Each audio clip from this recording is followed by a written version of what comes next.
Bismillahirrahmanirrahim. Alhamdulillahirrabbilalamin. Wassalatu wassalamu ala asyrafil anbiya'i wal mursalin wa ala alihi wa sahbihi ajmain. Rabbi israhli sadri wa yassirli amri wa hlul 'uqdatam min lisani yafqahu qawli.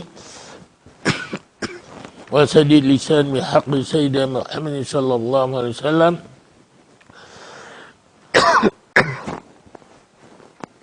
Asyhadu an la ilaha illallah wa asyhadu anna Muhammadar Rasulullah. La haula wa la quwwata illa billahil aliyyil azim.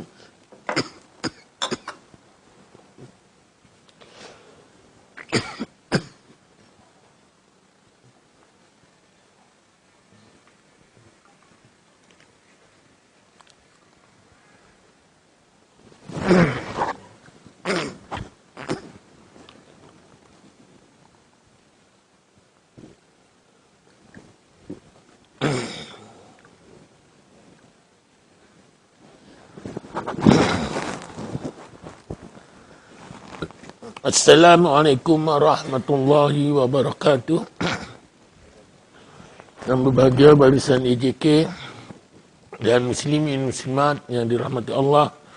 Syukur kita kehadirat Allah Subhanahu wa taala dapat menyambung semula kuliah kita pada hari ini yang berpandukan kitab Indahnya Solat Berjamaah. Yang ini yang muka surat 165. Kita yang terakhir 30 bulan 12 yang gunakan kitab ni. 30 bulan 12 2021. Dan kita sambung ni rahsia bacaan amin yang semakin dilupakan.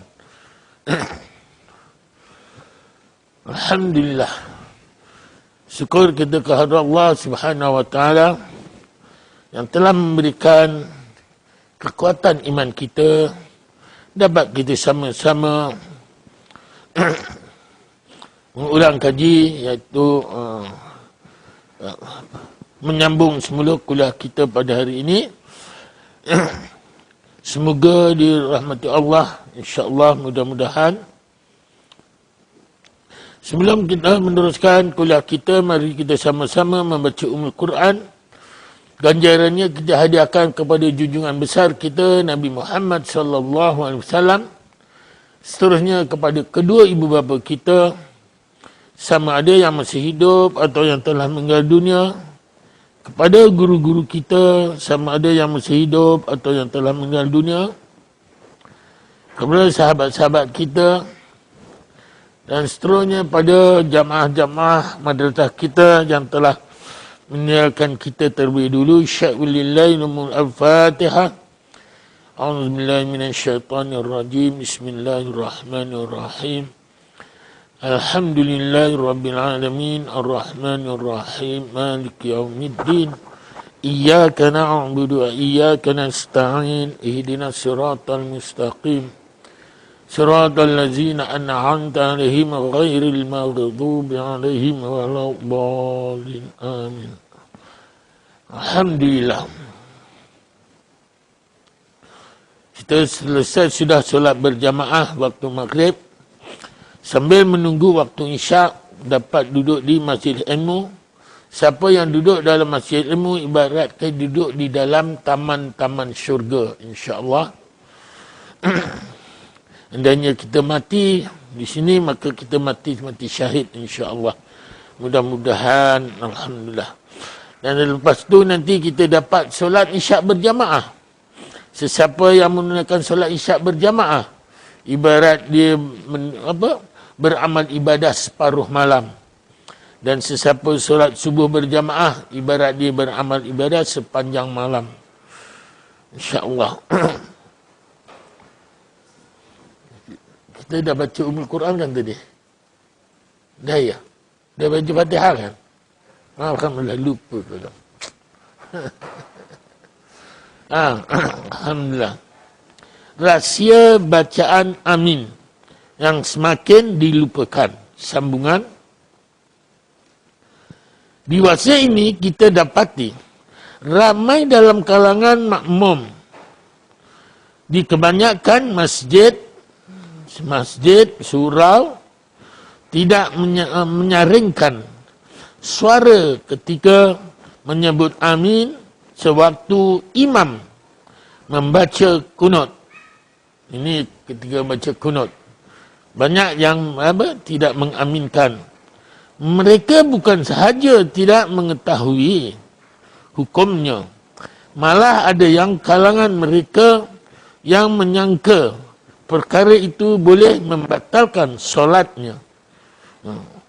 Ibaratnya macam ketika amin dalam kunut yang membatalkan solat. Itu tidak, nanti ini dijelaskan.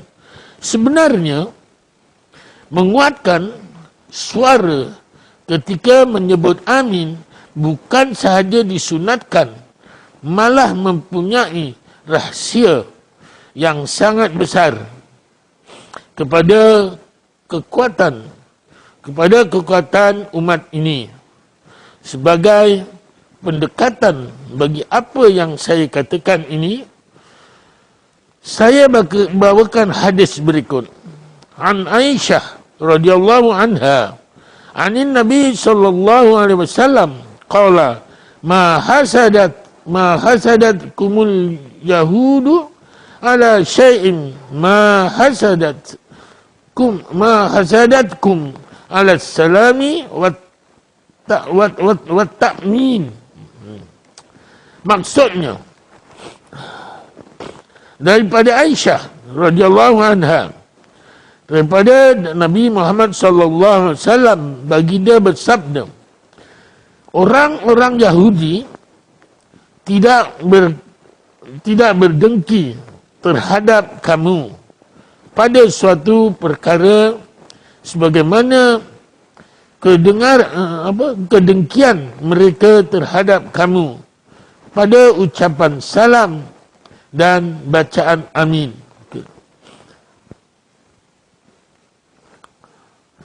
Riwayat Ibnu Majah, kitab mendirikan salat, bab 14. Hadis ini diriwayatkan dengan sanad yang sahih.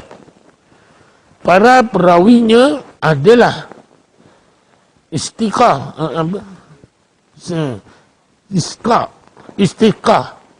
dan Imam Muslim.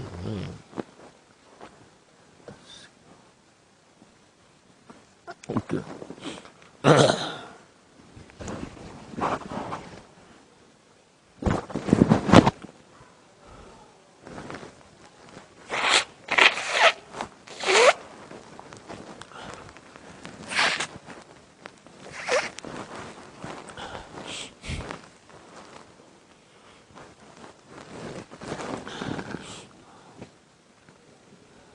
Menjadikan mereka perawi yang boleh digunakan sebagai hujah. Sebagaimana diketahui, golongan Yahudi sangat menaruh perasaan hasad dengki terhadap umat Islam kerana keistimewaan yang banyak telah dikurniakan oleh Allah Subhanahu wa taala berbanding mereka, dan antaranya ialah ucapan amin. Ucapan amin. Kita dalam Islam, doa diaminkan itu adalah sunat.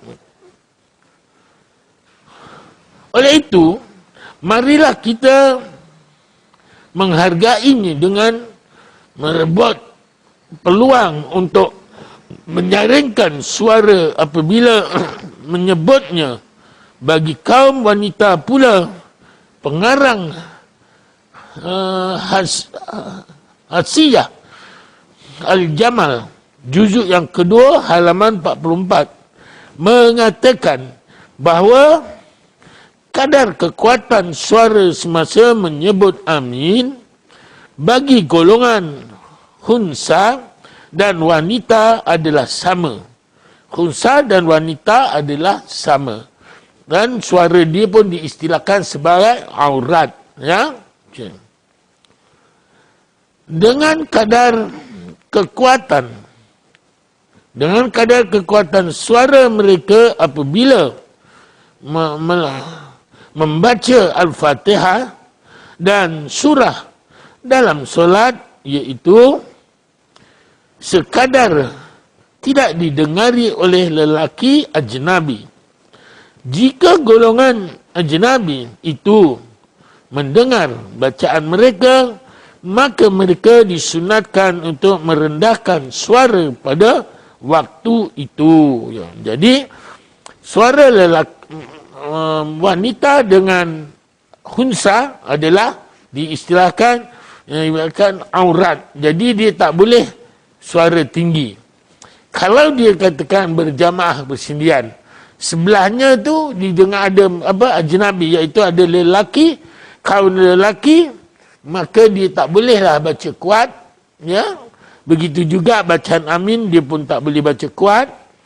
Ini dua-dua khunsa dengan wanita ni tadi sama, ya. Jadi oleh kerana dia punya suara diistilahkan sebagai aurat, ya. Dia sekadar dengar telinga dia sahaja. Tetapi kalau dia berjamaah, wanita dengan wanita, dan tiada jamaah lelaki yang lain yang mendengarnya, maka itu biasa boleh didengar. Imamnya boleh baca kuat sebagaimana lelaki, maksud saya makmum boleh mendengarnya. Bacaan kuat makmum boleh mendengarnya, dan bacaan amin juga boleh mendengarnya. Tetapi kalau dikatakan macam sana tu ada langsir kan, kemudian tu ada lelaki sedikit sebahagian kat sini, jadi muslimah ramai kat sana, jadi muslimah buat berjamaah sendiri dan ada imamnya sendiri, maka dia tak boleh baca kuat lah, pasal sini ada lelaki, walau seorang walau dua orang, tetap itu adalah sebagai aurat, tak boleh, ya. Tak boleh didengarkan menguatkan suara sama ada ketika dalam bacaan Fatihah ataupun amin tadi. Hukum membaca doa sebelum amin. Hukum membaca doa sebelum amin. Soalan, bolehkah doa Rabbighfirli dibaca sebelum mengucapkan amin? Rabbighfirli, faham apa yang disebut ni? Setengah ulama dia mengatakan ketika kita membaca Fatihah, sebelum kita membaca amin, kita waladdallin Rabbighfirli amin. Nah, tu kita baca. Saya selalu amalkan gitulah. Pasal kita mendoakan mak bapak kita. Rabbighfirli itu kan mendoakan mak bapak kita. Ya tak? Jadi oleh itu, setengah ulama maka disarankan untuk membaca Rabb sebelum amin, wal ghairil maghdubi alaihim waladdallin Rabbighfirli amin. Kalau saja dia imam, saya khawatir didahului amin saya oleh jamaah nanti. Bukan membatalkan solat, tidak membatalkan solat, tapi makro. Ya tak? Daripada makro saya tinggalkan tu, dan saya amin dulu supaya tidak didahului oleh makmum tadi. Okey. Supaya tidak merosakkan ataupun tidak merugikan makmum. Pasal makro ni potong markah. Ya tak? Ya, batal tidak, tapi markah tak dapat penuh. Okey.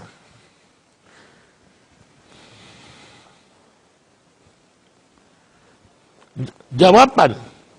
Menjawab soalan ini, saya merujuk kepada hadis riwayat Al-Tabrani dan Al-Baihaqi, As-Sunan Al-Kubra, Kitab As-Salah, ya, juzuk 5 halaman 58.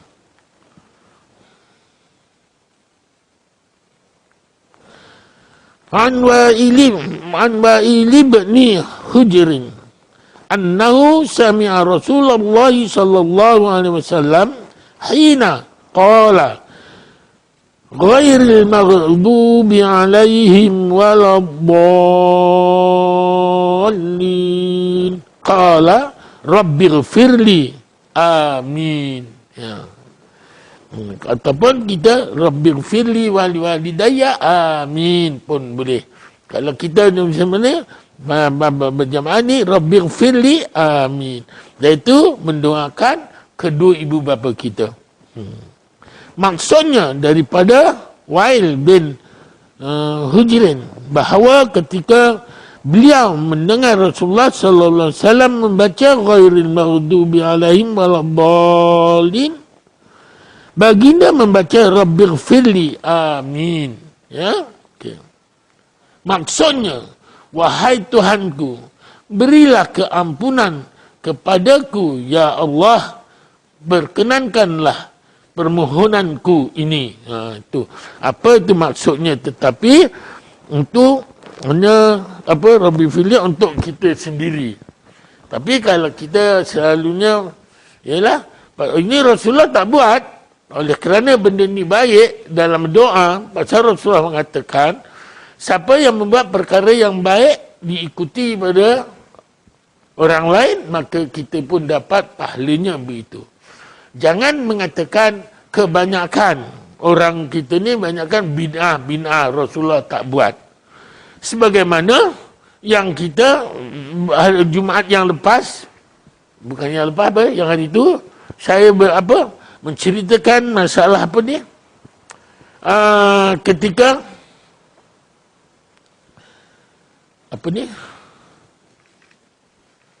Allahumma rabbana alhamdu. Ketika iktidal, samiallahu liman hamidah. Ya, samiallah ini, hadis ini dalam Sahih Al-Bukhari. Ya, dalam hadis Sahih Al-Bukhari, maka apabila Rasulullah sallallahu alaihi wasallam ketika itu menjadi imam, kemudian apabila rukuk baca subhana rabbiyal azimi wa bihamdihi, selepas itu ketika iktidal samiallahu liman hamidah, kan? Maka makmum menjawab kepadanya rabbana walakal hamdu ataupun rabbana lakal hamdu. Ada kalanya tambah rabbana walakal hamdu minas samawati wal ardi wa ma bainahuma wa ma syi'ta min syai'in ba'd pun boleh. Tetapi ketika itu maka Rasulullah kedengaran salah seorang makmum dia membaca rabbana walakal hamdan katsiran tayyiban mubarakan fi. Makmum baca, maka Rasulullah pun mendengar. Ketika lepas salam, maka Rasulullah pun bertanya kepada siapa yang membaca tadi, bacaan tadi. Dia kata, apa kata orang yang baca tadi? Saya, ya Rasulullah. Maka dia kata, dia kagum, eloklah baca semua. Rasulullah tak baca, tetapi oleh kerana ada orang yang membaca, kemudian perkara itu yang baik. Apa kata Rasulullah ketika orang belakang tu hamdan katsiran tayyiban mubarakan fih, 30,000 malaikat lari berduyun-duyun nak mencatat kebaikan orang yang mengucapkan itu tadi. Ada Rasulullah tak buat, tapi Rasulullah tidak menegahkan. Maka Rasulullah kata bacalah itu. Pasal dia nampak malaikat 30,000 malaikat berduyun-duyun mengejar, nak mencatat kebaikan orang yang menjemputkan tadi, mengungkapkan itu tadi. Nah, okey. Pernah dengar tak ada yang setengah ustaz ceramah ni? Itu dia. Ya. Itu saya kuatkan lagi terhadap saat ini. Jadi bukan bererti Rasulullah tak buat. Kebanyakan orang kata Rasulullah tak buat aja bid'ah. Banyak perkara. Kalau gitu mengaji Quran pun kita bid'ah tau.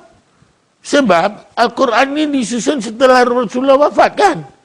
300 tahun setelah Rasulullah wafat, maka disusun semula oleh Sayyidah Osman. Pasal itu dinamakan Al-Quran Resam Osmani. Itu dia.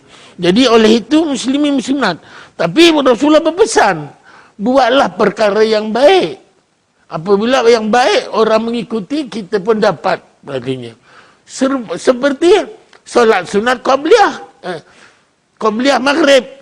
Rasulullah memang tak buat. Rasulullah tak buat. Tapi sahabat ada buat ketika itu. Sahabat ada buat. Maka Rasulullah diam.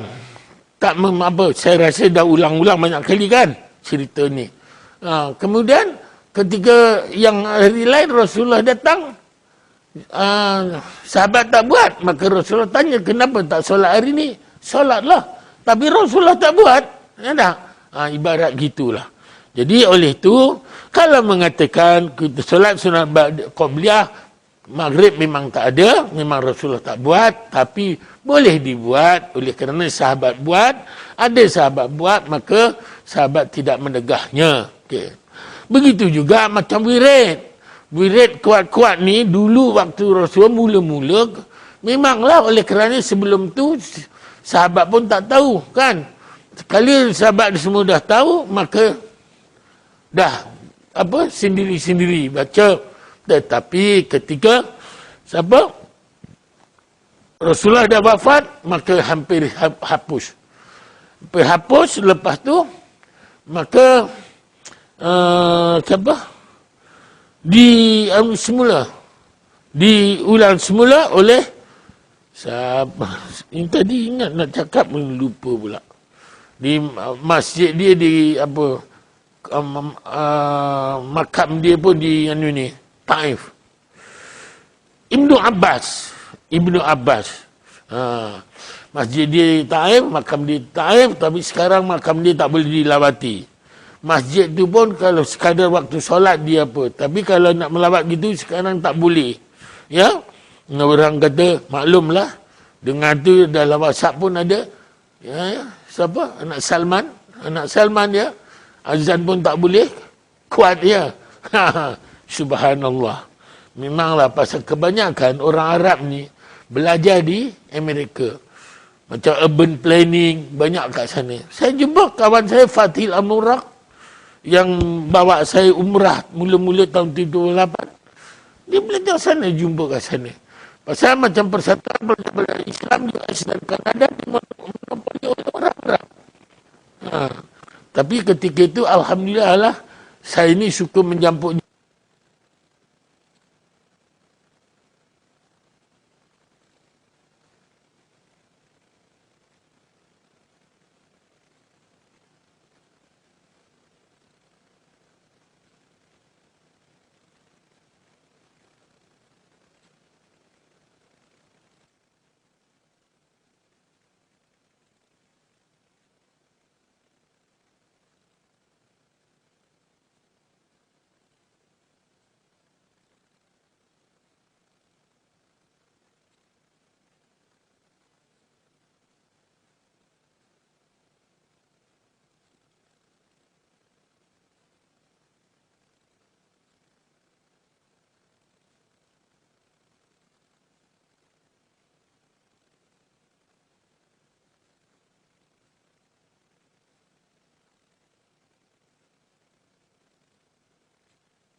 banyak jamaah-jamaah saya pun yang dah pindah ke Melaka pun masih lagi WhatsApp ada. Ya. Jadi ini setakat ini dulu dapat saya sampaikan ya. Ya. Kalau macam ya. Kalau macam dia tinggal rukun pun dia kena sujud sawi kan. Kalau dia tak buat sujud sawi tu sah sebenarnya tu. Rukun dia rukun. Kalau rukun tertinggal, maka dia tak boleh buat sujud sawi.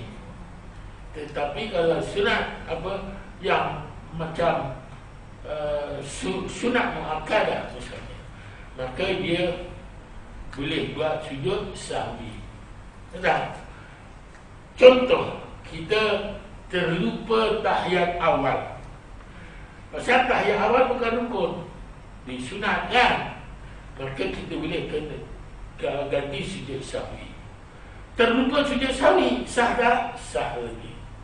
Kunut bagi Imam Syafi'i sunat muakkad. Tiba-tiba kita terlupa tak baca kunut. Kemudian kita boleh buat sujud sahwi. Terlupa sujud sahwi, sah solat kita. Boleh? Kalau terlupa bilangan rakaat pun boleh. Kalau terlupa bilangan rakaat, dia tak sujud sahwi, dia sah. Macam mana? Terlupa bilangan rakaat tu. Terlupa rakaat. Okey. Kalau kita terlupa, contoh, saya tadi dah 3 ke 4, 3 ke 4. Sebablah 3. 3 ke 4, ambil kita yang terendah. Jadi kita tambah gitu je. Habis tu nanti tiba-tiba dah kita salam selesai. Oh, aku tadi dah cukup 4. Jadi kita 5. Sah. Tak ada masalah. Tetapi kalau 3 ke 4, 3 4 nak cepat, kena 4 lah dah jam salam. Habis itu nanti dia teringat, wah aku baru buat 3 tadi, maka kena tambah lagi 1. Kalau belum bergerak jauh, bisa di situ, maka dia kena bangun semula. Tak payah takbir ihram, tambah 1 lagi. Terus. Ya, terus saja bangun. Kalau dia terlebih tak mengapa. Tapi bukan sengaja dilebihkan. Misalnya kita 4, 3, 4 je, 3 lah. Itu dia. 3 lepas tu tiba-tiba dah habis selesai, kita tak dah 5 dah, tak mengapa. Ya. Tapi bukan 3 lah.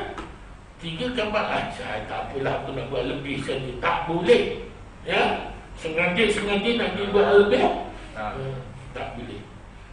Jadi 3 bagi salam dulu, lepas tu baru naik balik. Ya. Bagi salam tahiyat akhir tu baru naik balik lah. Ya. Yang kita tak pernah.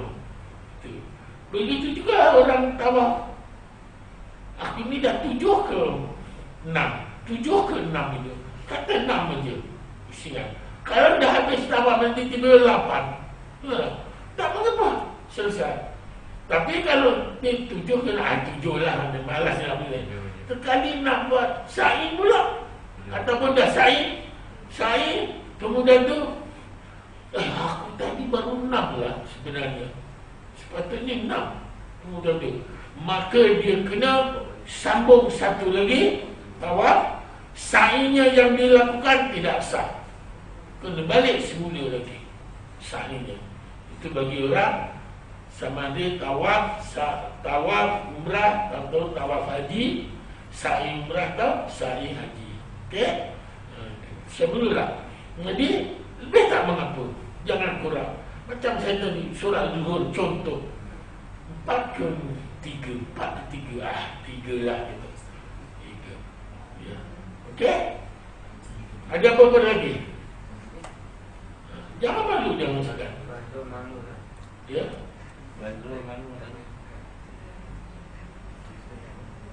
Apa dia? Tak yang bangun yang tak cukup tadi tu. Ya. Yang tak cukup bilangan rakaat tu. Maknanya bangun tak payah takat takbir lah. Ya. Terus solat. Terus saja. Terus bangun, sambung semula. Kalau berjemaah. Ya. Berjemaah pun sama lah. Kalau berjemaah, imam ni tadi. Dia kena bagi isyarat panjanglah. Kalau sekiranya dia makmum ingatkan tadi subhanallah itu, ya, maka terus imam pun bangun. Tetapi kalau imam ingat sendiri, kenalah bawa terus. Takkan kalau misalnya kita imam bangun tadi salah, misalnya mesti makmum subhanallah. Kena ikut. Iyalah. Makmum tetap kena ikut kan? Ya. Makmum tetap kena ikut. Tetaplah ikut. Tapi kalau yang kurang tadi contohnya, makmum dia tahu kurang, kita tak antara dia ke tak ya ni lah, maka kita bangunlah terus. Pasal makmum dah ingatkan tadi. Okey? Kalau kita ni jadi terus Allahu Akbar itu. Bukan takbiratul ihram dah, terus saja. Okey. Boleh? Boleh. Okey. InsyaAllah, alhamdulillah. Tak ini dulu dapat saya sampaikan.